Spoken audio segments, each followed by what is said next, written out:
I mean, theoretically, if it's promotion and growth of the sport as well as sponsor exposure that we're looking for, we have to use the internet to spread it, because absolutely nothing spreads like free stuff. Yeah. And there's no better way to spread it than the internet, right? Yeah.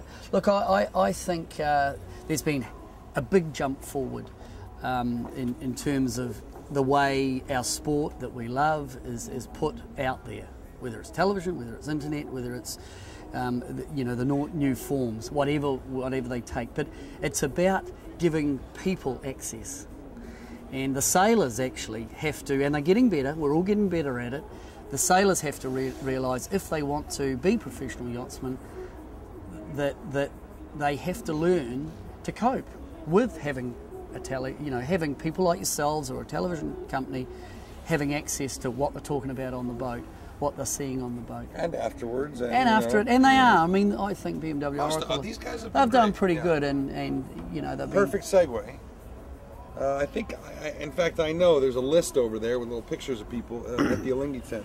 And I think I'm in the top row of people when the guards are supposed to knock me in the head. I'm right there with you, brother. Don't worry about that. Talk about the access issues. These guys, I think, are they've been wielding this hammer for a while. They've been preventing legitimate media from coming in because they don't like them. What have you experienced with that, and how is it? I mean, how has it been for the last 7 years of this? Well, unfortunately for some of us, and I'm not a welcome visitor at Alinghi, and I think it's sad because in the end, you can be accused of being impartial, or you can be accused of being biased, Kiwi, if that. But what I've always tried to do is call the race how I see it. And last America's Cup, for example, 2007, I was banned from Alinghi. Emirates Team New Zealand were pissed off with me because of some of the things I said about them. But if someone screws up, you've got to call it. And I think really at times people just get a bit precious, that you don't want a sanitised version. You want to know what the guts is. And the new platforms of telling these stories can only be positive for the sport. But yeah, I mean, Alinghi, they obviously see sections of the New Zealand media and people like me who are on the fringes of it as not user-friendly to them. And I think that's sad. I mean, I've got some damn good friends along there. And it's sort of, hopefully in the future, the ones that don't like us, maybe, because we used to be friends, we can get back together. Brad Butterworth and I, golly, we won the Admiral's Cup together and had a hell of a lot of good yachting, but I haven't spoken to Brad civilly for years, and I think that's sad. You know what? Keep calling the bullshit out. We will too, and hopefully more of the journalists, and a lot of them here are not doing it. A lot of them here, because they need access to Bertarelli and Alinghi, are not doing it, and they should be ashamed of themselves. Yeah.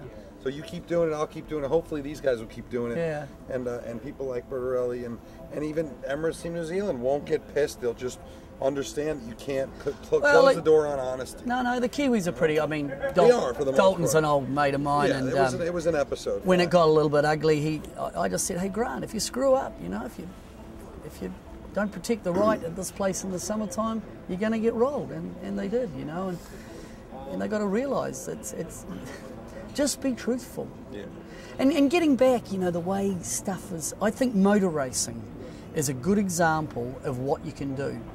I don't know about in the States, but down our way they have a thing called Bathurst. It's in Australia, and they race Holdens and Commodores around Mount Panorama. The coverage of that, if you get an opportunity, have a look. Just the onboards, the drivers talking to the commentators as they're driving, looking at brake linings, and basically giving us the insight into. And I'm not a petrol head. I think that's what we're going to do with our sport. And the technology's there, and it's not that expensive. Wouldn't it be cool, to think, okay, we're sailing along, and to actually get into, if it was convenient, to hear what Jimmy Spittle thinks. If they got a bit of a downtime, hey Jimmy, how's it feeling at the moment? You're a boat length ahead. Even if it was only a little grab, I think that's what we've got to do. There's no reason not to do it. And it's there. It's just a matter of cooperation and trust, and it can be done. All right, Peter, pleasure. Keep up the good work, boys. Thanks, sir. All right, that'll turn some heads. Perfect.